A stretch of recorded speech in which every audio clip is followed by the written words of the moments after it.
بەڕاستی لایەنی پەروەردەیی منداڵەکانم حەز دەکەم لێرە زۆر باشترا لەبەرەوەی قوتابخانەکە وەکو ماڵی خۆیان دەبینن. زۆر دڵخۆشم قوتابیەکەم ماوەی 3 ساڵە لەو قوتابخانەیە لەسەر خوێندنی خۆی بەردەوامە. من و باوکی زۆر هەوڵماندا زۆر پرسیارمان کرد هەتا توانیمان قوتابخانەیەکی باش دۆزینەوە. ئەو قوتابخانەیەش قوتابخانەی بان بوو. بحب أتشكر الإدارة كادر تدريسي على هاي الخدمات الجيدة الموجودة بهاي المدرسة خلال هال3 سنوات اللي أنا متابع وياهم.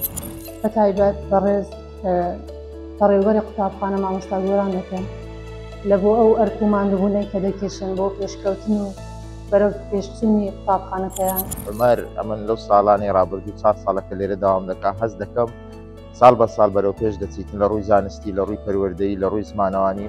ما شاء الله كأنهم بيتهم ولا يوم اشتكوا من المدرسة. دراستهم كثير عالية.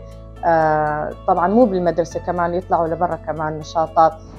چونکە بایەخ بە هەموو لایەنەکانی ژیانی مناڵەکە ئەدەن نەک تەنیا لایەنە زانستێکە، لایەنی تەرفیهی، لایەنی دەرونی و لایەنی کۆمەڵایەتی پەروەردەیی.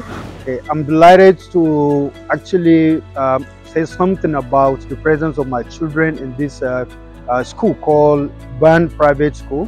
من خۆم بەخۆشحاڵ دەزانم وەکو چەندە خوشی بابی فرۆشە لە قوتابخانەی بان.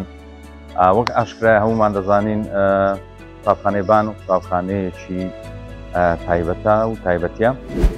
این مدرسه از نظر علمی، از نظر سلامتی واقعا به دخترم اهمیت میدن. مدرسه بان واقعا برای دخترم مثل خونه دومش میمونه. به خاطر تلاشایی که برای دخترم کردن تشکر و قدردانی میکنم.